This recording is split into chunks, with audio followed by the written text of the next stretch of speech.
Bueno, un saludo para ustedes, para el presidente del sindicato, para todos los sindicalistas y decirles que la participación política es un derecho humano fundamental.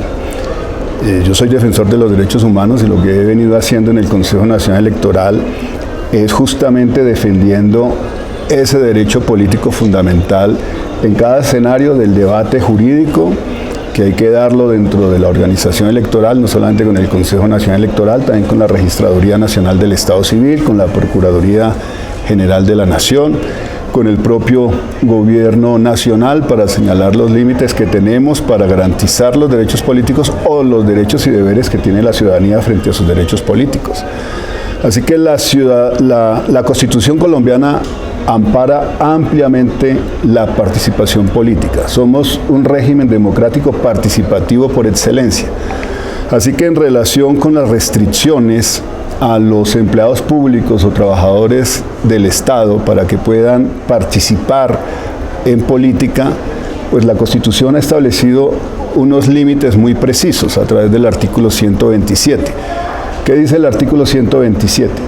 Que no podrán participar en actividades políticas, en deliberación política, en campañas políticas, aquellas personas que trabajen para la rama judicial, que trabajen para los órganos de control o que trabajen para la fuerza pública y los órganos electorales, que en este caso es el Consejo Nacional Electoral y la Registraduría Nacional del Estado Civil.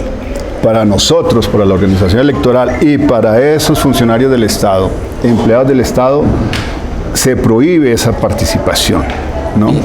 Ahora bien, ¿qué se establece en relación con los demás empleados del Estado, funcionarios públicos? Que habrá una ley estatutaria que reglamentará su participación en política y esa ley estatutaria no ha sido expedida. Ahora la pregunta es, si no ha sido expedida, ¿significa entonces que los empleados públicos o trabajadores del Estado no pueden ejercer a plenitud sus derechos políticos? Hay pronunciamientos del Departamento de Función Pública en reiterados conceptos que restringen esa posibilidad. Esa interpretación, a mi juicio, es inconstitucional, porque está restringiendo justamente derechos políticos esenciales, que no pueden ser restringidos. Los derechos políticos tienen que garantizarse.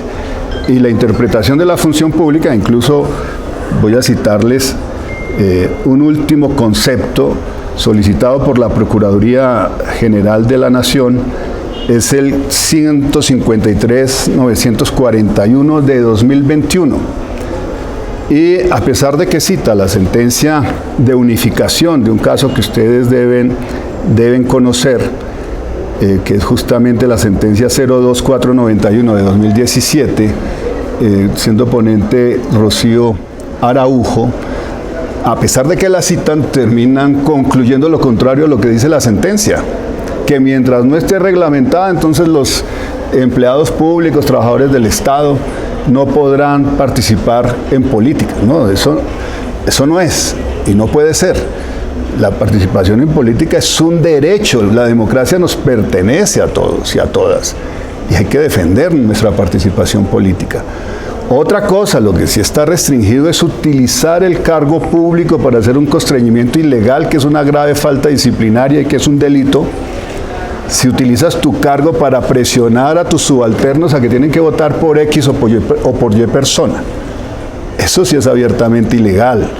Eso sí va contra la Constitución, eso sí constituye falta disciplinaria gravísima y eso sí constituye un delito penal, pero no la participación abierta de la ciudadanía que puede estar asociada políticamente en un sindicato para defender sus derechos o hacer parte de un partido político para defender sus aspiraciones de transformación de la sociedad y del Estado. No, incluso la participación dentro de los partidos políticos está amparada por otra ley, la nueva 96, que es la que tiene que ver en su artículo 37 con las reglas para quienes son candidatos a la presidencia de la República. Allí se establece que los empleados públicos pueden estar registrados como miembros de los partidos políticos. Si pueden estar registrados como miembros de un partido político, ¿por qué no pueden, por fuera de sus horas de trabajo, por supuesto, llegar con sus camisetas, con sus banderas, a hacer campaña política por quien tengan interés en hacerlo y tienen el derecho de hacerlo, ¿sí?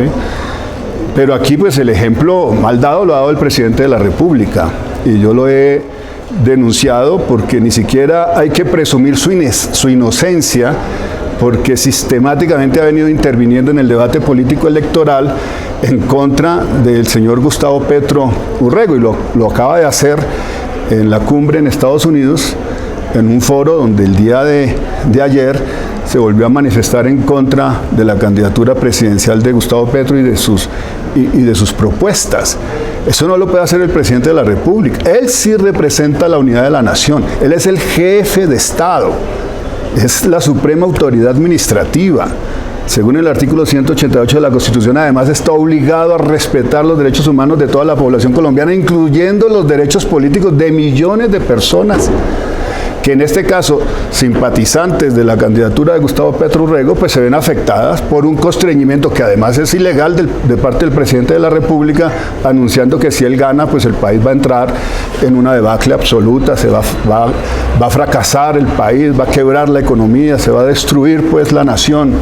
No, esos señalamientos irresponsables no solamente son una grave falta disciplinaria, son un delito, por lo menos 2 delitos penales, la participación indebida en política de funcionarios públicos, que también es un delito penal, es un delito sancionado penalmente, más el hecho de que esté violando la Constitución política y esté incurriendo en un constreñimiento ilegal del electorado.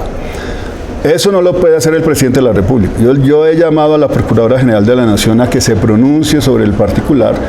La Procuradora ha dicho que ya no lo puede hacer porque el señor presidente de la República tiene un fuero especial y ella tendría que pronunciarse en caso de que se investigue al señor futuro expresidente de la República en la Comisión de Investigación y Acusación de la Cámara, y por eso no se pronuncia. Le dije, no, pero es que usted está obligada constitucionalmente a garantizar también los derechos humanos de toda la población colombiana. Aunque usted tenga esa facultad de intervenir en ese eventual proceso disciplinario y penal, porque son 2 las facultades que tiene el Congreso de la República sobre el presidente o expresidente de la República que hayan cometido faltas o delitos en el ejercicio de sus funciones, ella tiene una facultad constitucional también, la de prevenir eso, pero no venir a utilizar el Ministerio Público para perseguir a sindicatos o para perseguir a trabajadores del Estado, empleados públicos, que en ejercicio de sus derechos políticos fundamentales puedan expresar su simpatía a favor de una campaña política o de otra campaña política. Eso no lo debería hacer la Procuradora General de la Nación. Primero, que quede muy claro que ningún empleado público, ningún trabajador oficial, ninguna persona contratada por el Estado puede constreñir a sus subalternos, a la persona contratada para que vote por X o Y persona o para que deje de votar. No, eso es un delito y eso es una grave falta, ¿no? Ahora, es importante entender qué es el constreñimiento ilegal. Es justamente cuando tú tienes una condición jerárquica que te permite abusar de tu poder para limitarle los derechos políticos a otra persona y diciéndole, si usted llega a votar por el señor Gustavo Petro, lo despido de mi empresa. Si usted llega a votar, la empresa se acabará a partir de tal fecha. Su contrato va hasta el 19 de junio y si el 19 de junio gana el señor Gustavo Petro Urrego, la empresa se va del país. Eso es un delito, eso es un constreñimiento ilegal. Y yo vengo a dejar constancia en la última Comisión Nacional de Garantías y Seguimiento Electoral, con presencia del Ministro del Interior, la Procuraduría General de la Nación, la Defensoría del Pueblo, todas las autoridades del Estado, dejando constancia que la Fiscalía General de la Nación no ha cumplido con su debida diligencia porque ha sido público en muchos hechos que están incluso probados a través de videos, a través de chats de empresarios en relación con sus empleados, de contratistas en relación con sus contratados. Y la Fiscalía General de la Nación no ha cumplido su obligación de investigar la responsabilidad de esos empresarios o de esos contratistas. Les ha dejado actuar en absoluta impunidad. Entonces, yo sí señalo la responsabilidad de la Fiscalía General de la Nación por no actuar con debida diligencia. Ahora, allá el representante de la Fiscalía se molestó y protestó sobre mi intervención y dijo que es que no han recibido denuncias. Le dije, ¿y de cuándo acá la facultad oficiosa que yo tengo como servidor público y más, si yo soy representante de la Fiscalía General de la Nación, no voy a investigar porque no recibo una denuncia pública? ¿No? No, pues la obligación es que investiguen, y para eso también he reclamado que el cuerpo técnico, el CTI de la Fiscalía General de la Nación cumpla con su trabajo.